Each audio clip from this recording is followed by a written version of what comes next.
Here we are in Surrey, in Effingham, and we've got a partnership of schools based around a secondary and several primaries. We've got teachers from early years through to sixth form. We've got a bit of a challenge ahead, so I'm a bit nervous.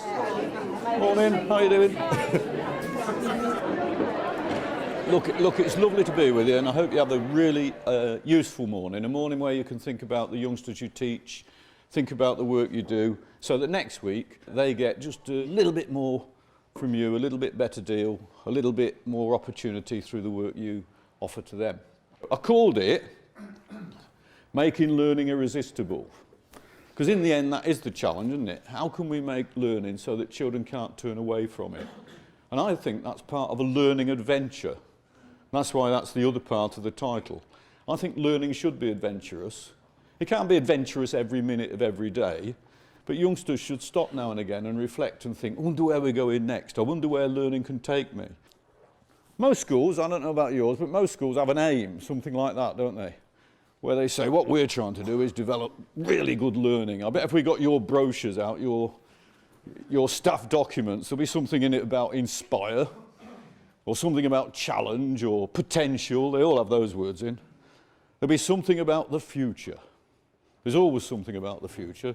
So I thought we'd start by just having a few minutes on the future.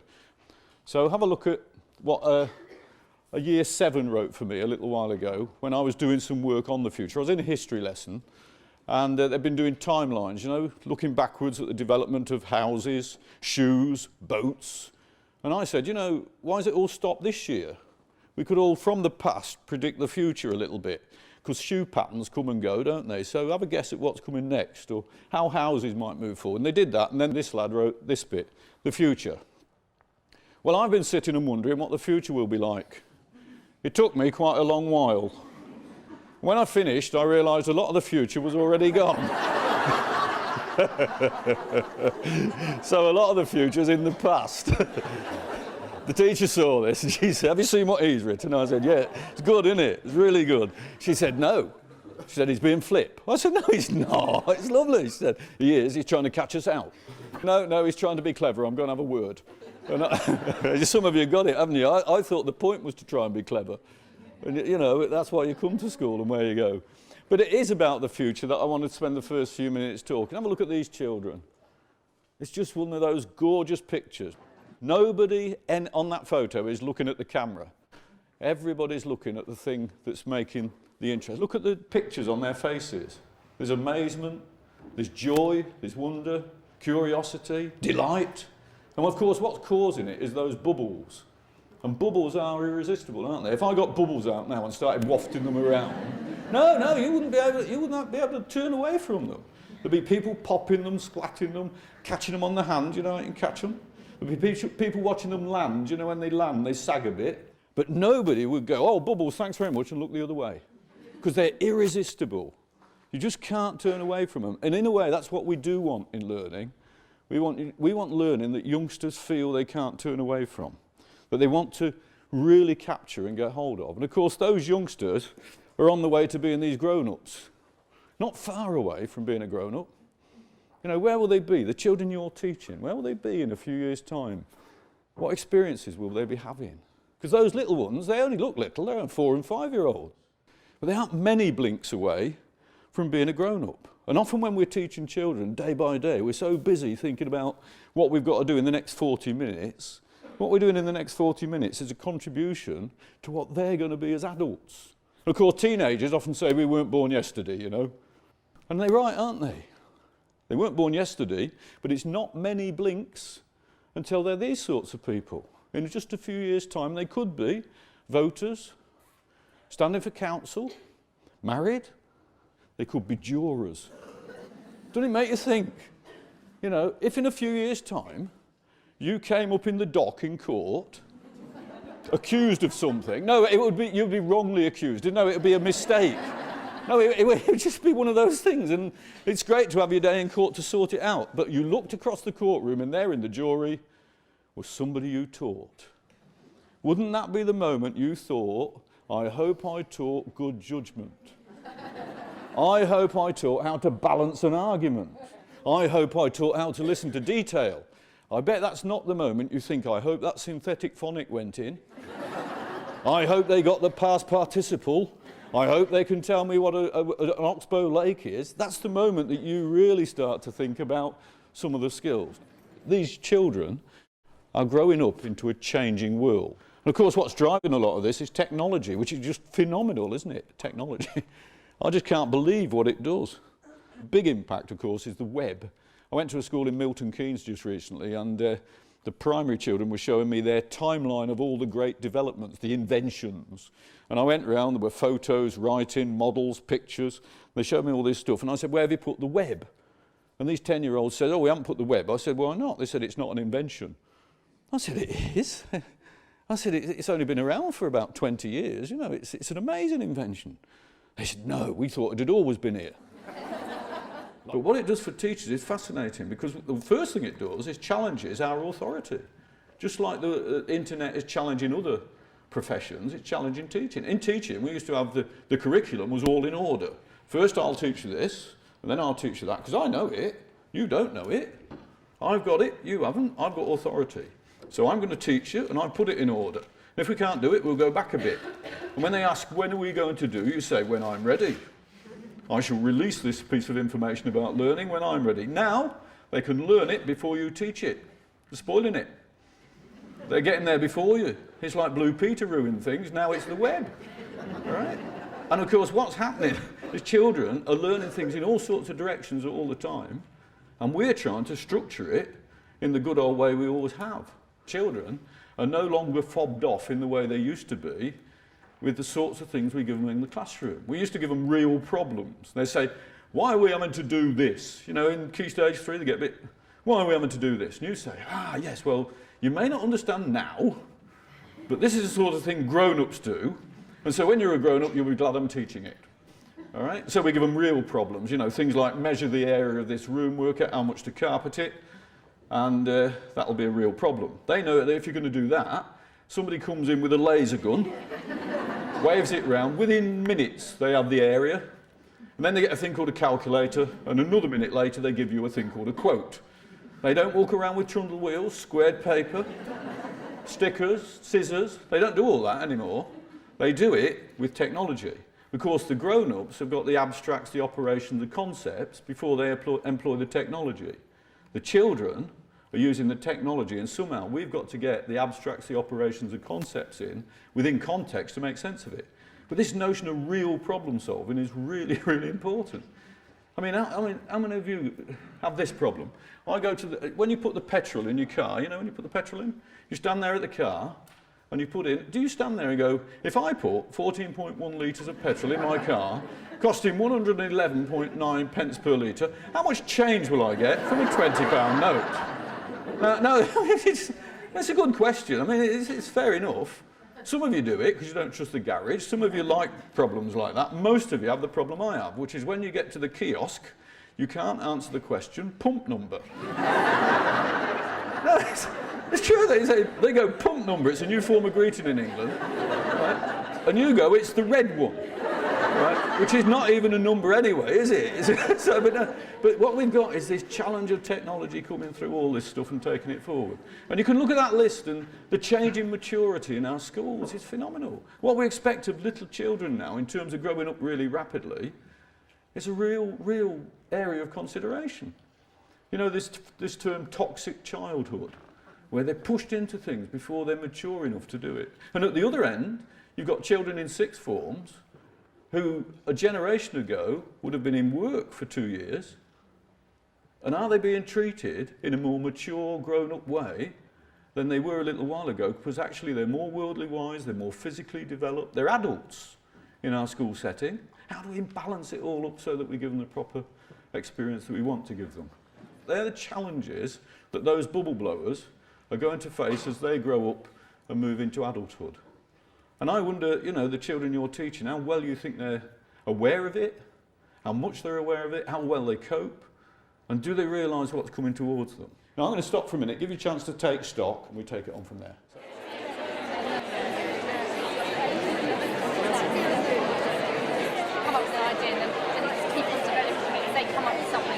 I was sitting next to the senior deputy at Thomas Knivet College, who is our partner school through the Federation, and she and I sat next to each other and said, oh my goodness, next assembly, let's get the bubbles out, let's see what happens, because that's what education should be about. It should be magical, it should be an experience, it should be about excitement. It's right about the technology thing, you know, because now it's right. They come in and they just use that zapper to measure it, and we're sort of saying, oh no, we mustn't do that, but you've got to teach them to understand it. It's being resilient in the face of sort of changing circumstances. When when children are faced with a set of circumstances they've not come across before, what can they do to solve that problem?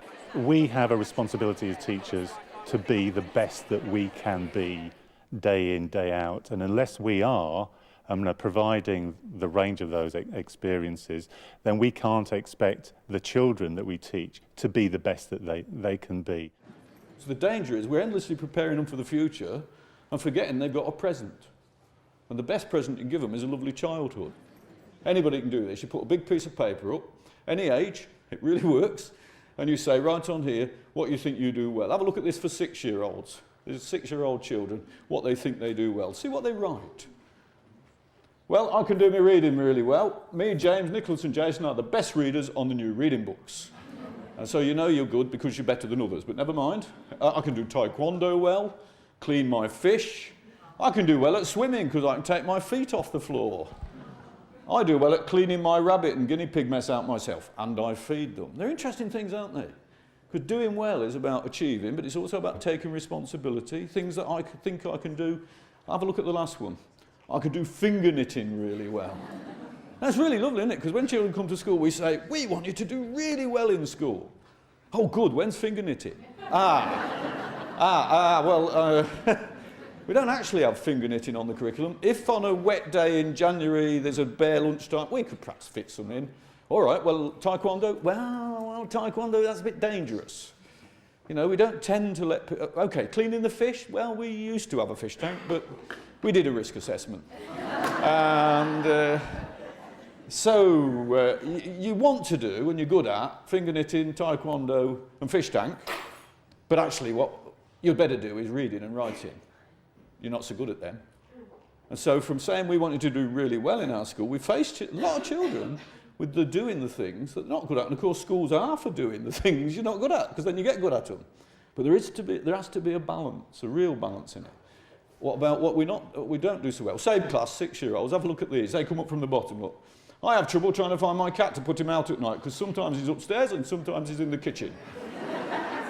So it's the cat's fault, but never mind. I'm not very good at writing because I don't tune up the lines. And he doesn't tune them up just to prove it. All right? Fascinating when you get to 6 if you can't do it, and you know why you can't do it, and they give you a target to tell you that you've got to do it, but you still can't do it. It's a really difficult thing to do. I don't do so well at catching my rabbit or guinea pig because they're fast running. I can't swim very well because I can't hold my breath long enough.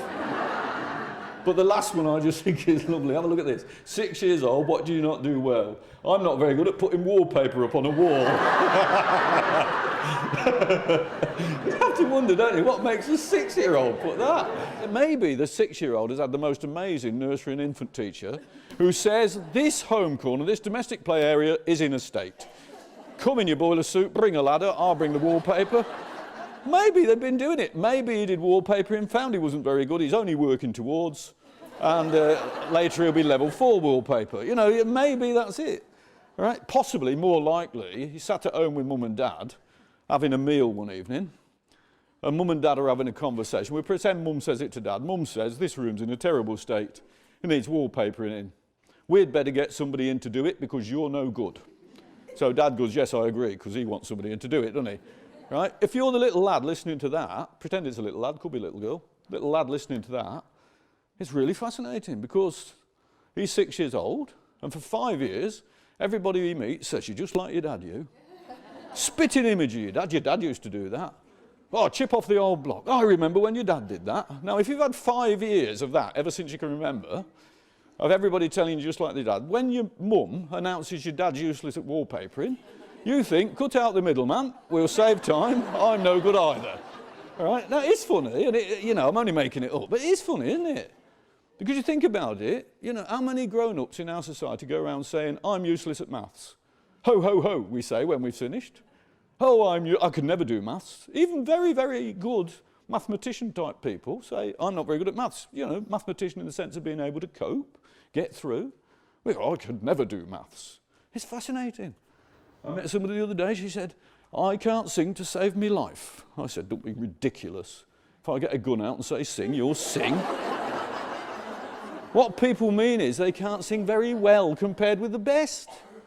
And we've got this really weird thing in our system that we teach children, if you're not the best, you're not very good. You can be nearly brilliant and not very good compared with the brilliant. So how do you get children believing that everything's worth having a go at? Languages, mathematics, swimming, caring for pets, wallpapering, it doesn't matter, let's have a go at it and try. Somehow we've got to help these youngsters make progress as people. At the same time, we're trying to get the best results for them in terms of their capacity to learn and where they're going. They need skills. They need skills for life, for work, for learning, just for growing up. Now, if you got the business leaders of Britain in the room and said, now tell us what skills children need when they get to 19, and this emphasis on skills keeps coming through, the business leaders call out lots of words. And the top thing they talk about are these sorts of skills. They call them soft skills. Then they say they're hard to learn. So they're now recently started to be called subtle skills. Okay? Teamwork, being part of a team, leading a team, being determined, adaptable, flexible, able to cope with new situations. Basic things like punctuality and honesty. People who can cooperate, people who can be customer aware. Really important soft skills. And then they say, what we also want is reading, writing, and number. Rarely say speaking and listening. Yeah, it's a really important skill to take through. And then you've got these lovely ones that some people say we want ruthless, assertive, competitive, fearless people because it's a global thing, we've got to get in there, punch our weight. And another lot say we want a just and fair world. So we want generosity, tact, we want diplomacy, we want sensitivity. And when you look at that sheet, my goodness me, don't you see it? That's a challenge for teachers, isn't it? It really is, because we could add to this, we could have 5 sheets of this. These are skills that children need by the time they get to 19. Flipping it. We don't do it all, but somehow we've got to help them to learn these skills. And if you get it wrong, we've got a mess. If you get a ruthless, assertive, fearless, competitive nurse, it might not be what you want. I can do more injections per minute than any other nurse in Surrey. I'm going for the all Surrey concrete, you know, you imagine what it would be. I know it hurts, it's all right, you'll get over it. All right? If you get a sensitive, tactful, diplomatic footballer, is it what you want? I've had 3 kicks, would you like a go? Isn't that? So what comes through is that what we've got to teach children is the discernment. The top skill is which of these skills fits where, when. How do we use the right skill in the right context? And therefore, context starts to be really important. How do teachers find context where children can learn all these things in situations that make sense? We're going to stop for playtime. Basically at playtime, you all go out and run on the field, playground. Okay, the grown-ups, Kathy and me, we stay and have a cup of tea. When we've had enough tea, we'll come and fetch you in. It's a reasonable day, so you can have a long playtime.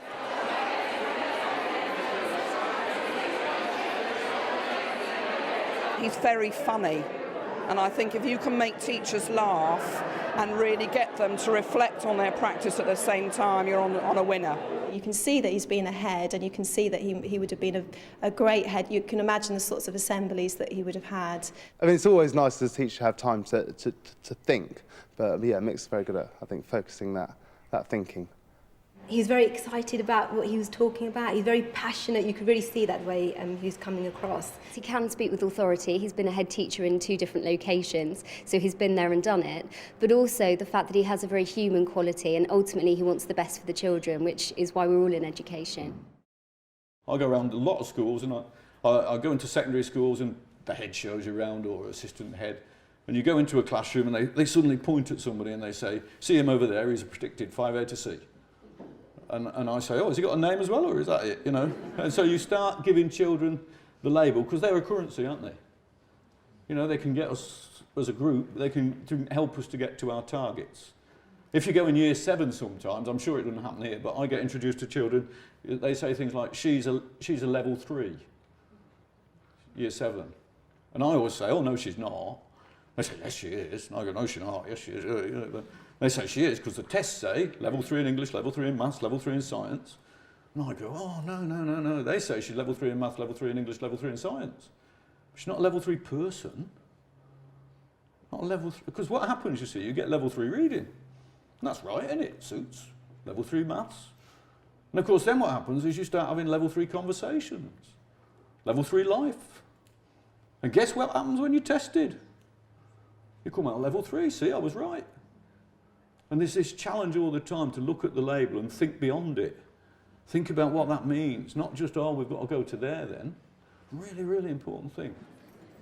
You go around the cupboards, you get the labels off the jars, the tins, the packets, and then you take them in the classroom. So, fragile, this way up, breakable, highly flammable. Do you know any children that you might describe like that? Do you see what I'm on about?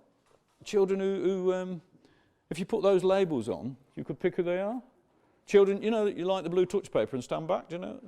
You might be thinking of the staff room, I don't know. Best before, that says.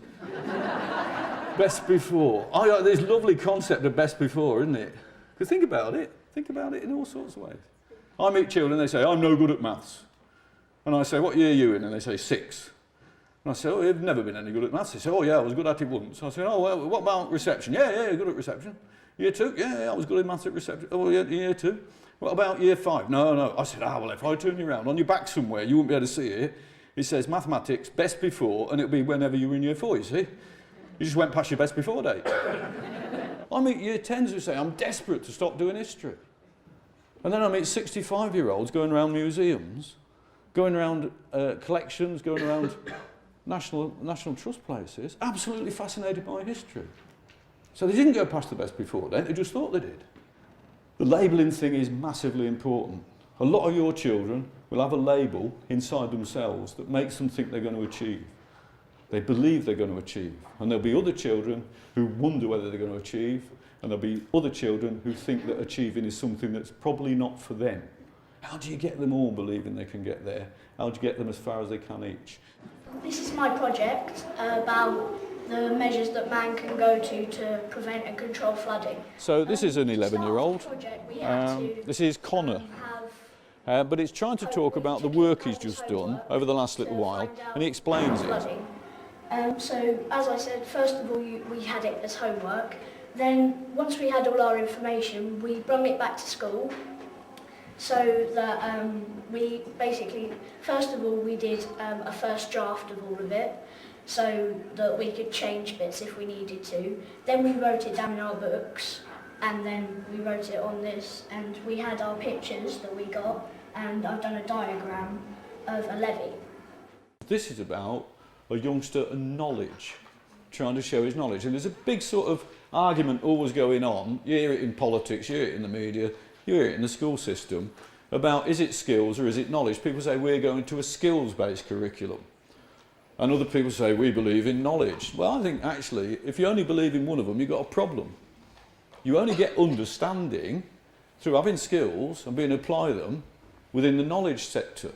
You only get understanding by having knowledge that gives you the opportunity to work towards skills. You've really got to bring the two things together.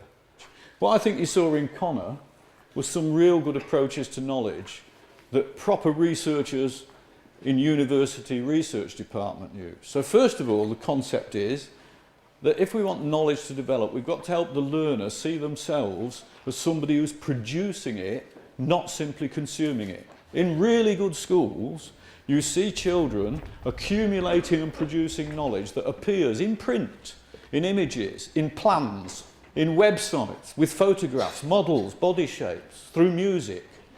And that's why the richness of the curriculum is important, because what then children do is build up this perception of themselves as learners in every subject. And every subject becomes a vehicle for communication. We do need skills. Children do need to build a range of skills. They do need to be confident, successful. They do need to be responsible. But they also need that knowledge base, that strength of understanding that comes through study in depth. And a superficial, enjoyable, happy childhood where you never get to take on some challenges is not an adventure. I'll stop again for a minute, give you a chance to talk, and then we'll run on from there, okay?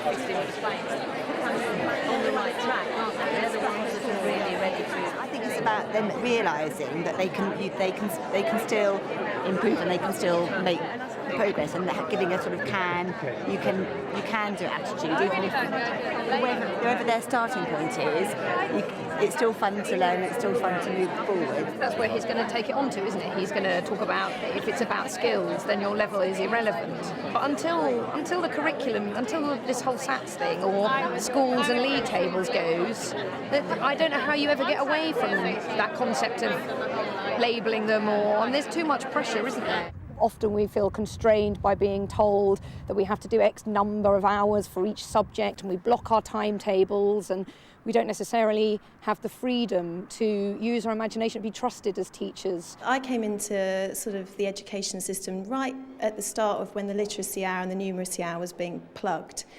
Which was very prescriptive and very, this is how you do teaching, and these are the ways that you do it, and this is the time that you spend on each subject. And I kind of knew instinctively that wasn't how I felt teaching should be. Adults may label a child as a national curriculum level 4 in a certain subject, yet when you actually delve into their sort of their lives and their interests, their hobbies, their strengths, you suddenly find out that they could be very, very talented in other areas. Over the last 10 or 15 years, we've got very, very into the pedagogy is what makes it work, the teaching quality. And you get these people visiting now and again, don't you? You want to sit there and decide whether you're teaching a good lesson, and if you only did 2 more things, it would have been outstanding. All right? Absolutely outstanding. Right? And actually, it is right. The better the teaching, the better people learn. Really right. The skill of the teacher is fundamental. But what we've also realised, relatively late, I think, is that it's not just the teaching that makes the difference. It's the layout of the learning, what you offer the youngster, the curriculum, plus the leadership of the school at every single level, plus the capacity of the youngster to take it on, their disposition, whether they're disposed to learn, whether their family thinks it matters, whether they come to school today in a good mood, ready to take it on. It's really important. So it's the leadership, the curriculum, the disposition, and the teaching. And you're part of that. And this, if you haven't seen it, is a really nice thing to look at. A lot of people tell me it's really worthwhile. It's on the web, look, and you get a commentary and the animation builds up. I could do that today, but I think we'll do other things. So you get this commentary. There I am, look, doing it. It's me. Same shirt, same tie, right? It's me then, don't you? But it builds up, and a lot of people have told us that it's a really good staff meeting, talking point, governor session, really good thing for a department to talk through. What are we doing about that bit? How are we making it work together? The curriculum is the entire planned learning experience for children. Of course it's the lessons, but on top of that it's the events, the routines, and what children do outside and beyond school. How do you bring it all together to make it make sense? The Duke of Edinburgh Award is just mentioned in the corridor out there. That's an event in children's life, a cumulative event, but an event. When children take part in the Duke of Edinburgh Award scheme, they're learning to work as a team, they're learning to take on adventure in some sort of way for themselves, whether it's an outdoor adventure or a catering adventure, but they take an adventure. And in doing so, they learn many of the skills that those employers say are really, really important for them when they grow up. But it comes as an event or something they do after school. And then routines are absolutely vital. These 5 minutes here and there. We did a thing in the secondary review. We asked children what their hopes, their dreams, their dreads, their fears were. One of the top dreads that was articulated by children right across the country was changing in front of other people. Now that's only 10 minutes. But it's 10 minutes so many times a week. 10 minutes for 2 PE lessons and 1 swimming adds up to 6 lots of changing. 1 hour a week taking your clothes off and putting them on again. Now that's either a good experience where you learn about yourself, be proud of your own appearance, feeling good, managing your belongings, or it's a bad experience where you feel embarrassed, humiliated and awkward. And if you're embarrassed, humiliated and awkward, it doesn't last for 10 minutes. It lasts for a long while, and it's part of the learning environment of the school. So the curriculum is the lessons and the order of the subjects and the structure of the syllabus, but it's also the overlaying wraparound feeling of the learning that takes place in routines, events, and what youngsters do after school. And the clever schools make use of every single minute as a positive learning experience. If we went to an early years setting and saw a child following a hoop like that, it'd be lovely. Natural, learning through play, all the lovely things. Bounding, unbounded learning, or unboundaried learning. Really delightful to see. Bending double, you know, an absolute essential feature of modern learning early on. Because, no, if you do it early on, you'll get better at it. So by the time you get to our age, you'll be brilliant, won't you? Or you've gone past your best before date at bending double, so you got that. Funny, isn't it? Hammering, really important to do hammering. You go in most early years rooms and you say, dude, oh yes, we do hammering. Well, hammering is a fascinating skill, because I go around modern adult life and I don't see people walking around doing hammering at level 9. What we know is that, well, the point of that is hand-to-eye coordination. It's a way of getting hand-to-eye coordination alongside the fascination of this sharp thing going into this piece of wood. Not all at once, but over time, children need clocks and dragons and straw and silence and letters and eggs and mud. And we know that in doing those sorts of things, we're extending their understanding, extending their experience, extending their awareness of the world. And through that we can teach things. But, you know, things like pedals and steps. You don't do pedals just so you can pedal. It's about gross motor skill development. Because what we know is that people who have gross and fine motor skill development also find a lot of other things more simple, more easy, more capable. So how do we give children these things? Silence. At what age do you stop needing silence then? You just liked that, didn't you? You just had some. You wondered how long it'd last. Or dark. I went in an early years setting a couple of weeks ago, and the children had this place they could go and sit in the dark. And they knew if they didn't like it, they could let the light in really quickly. But we need these things for a little while to take us into other areas. Now, when you get to 16 and 17 and 18, it's suddenly changed into these words. These are the sorts of things we talk about with older ones. But my argument would be we actually talk about these things with very young ones. We just don't use the words. So you want children to observe, hypothesize, wonder, argue, use conjecture. You want children to define, measure. But early years people do it and they say, let's do the hammering. Let's do the water play. Let's dress up. And one of the things that's happened in our education world, the curriculum over the last little while, is we've become much more clerical and much less practical. So I go around lots and lots and lots of schools, and primary schools, Key Stage 2, you go around, there's words everywhere on everybody's wall. So teachers put up the days of the week, they put up starters, they put up connectives, they put up punctuation marks, they put up number bonds. There's no room for a child's contribution. Now, if one really serious thing is, as a person, I think I've got something to offer, there's a big message about, well, you offer it to let other people see what you've done. But so many rooms now are full of pre-produced or teacher-produced words, powerful words.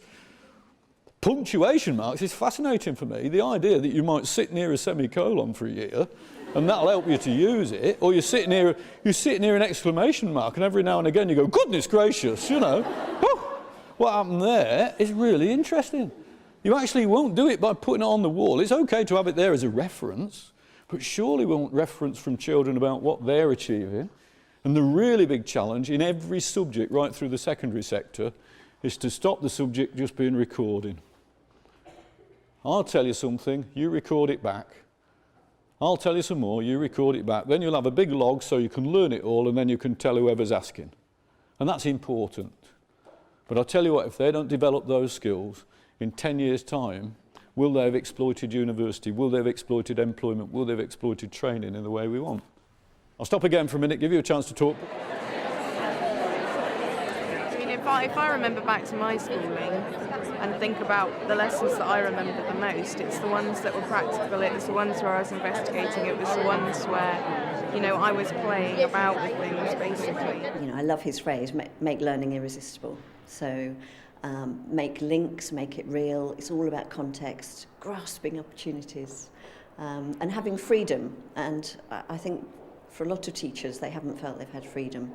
What I feel is that he's given us the permission to actually think, well, you know, I'm not completely constrained by the national curriculum, and just because a QCA says I need to do this on week 1, you know, day 1, actually that's irrelevant. What I've tried to do this morning is give you a way of looking at learning, which I hope adds to what you already do. And I've tried to flick through the age ranges, saying there is a universal sort of outlook, some things that take us through wherever we are. But what we have to do is work out ways of explaining it and taking it forward.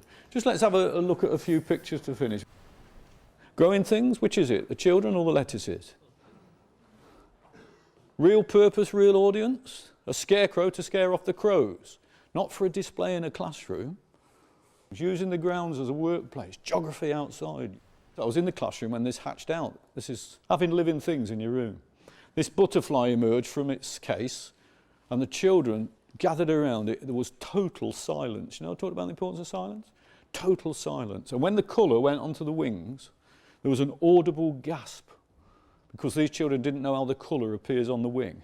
Being there, looking after creatures. You want children to be responsible, you've got to give them things to be responsible for. Plants, creatures, other people. Looking at this big world. About 3 weeks ago, the moon was absolutely stunning in the mornings at about 9 o'clock. Beautiful, beautiful blue skies and a stunning moon so that you could almost touch the craters.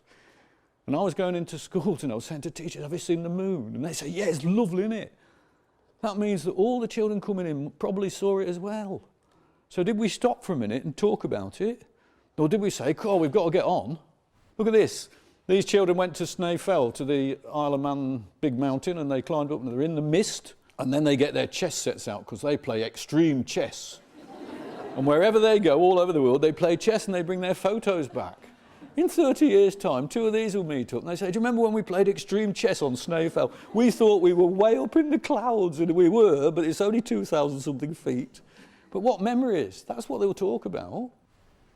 So I'm taking you on to this, look, to help me learn. This is what children need to help them learn. They need a course, they need a structure, they need a syllabus, they need a scheme of work, but they actually need these sorts of things. Real purposes, real audiences.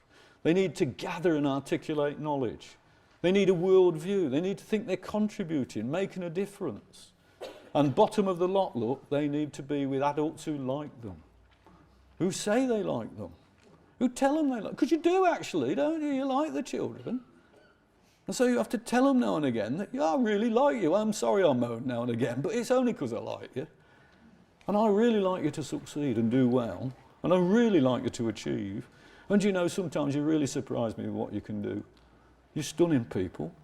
If we only said that to children a lot, wouldn't teenagers have a different look on life sometimes? Often you don't realise how important you are to the children you teach, the children you meet in the corridor, the children you meet on visits and events. And sometimes you think that the job you do is to teach a class or a subject, which is absolutely right.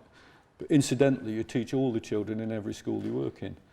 And I think in England we don't often enough say thank you to the teachers for what they do. It's not my job to say thank you to you, but you do have to, in your schools, keep saying to each other that we are doing a good job, we're working together as a team, we're making it happen. In 20 years' time, the children you teach will look back and remember moments in your classroom, and they'll bring them to life in seconds. And it'll be memorable experiences that you want them to have, that are good, that took them forward, that made a difference to their lives. Teaching's a very special job, and you do a smashing job in helping children to make their way into adulthood in that very, very complicated world. Just keep enjoying it. Thanks very much. All right.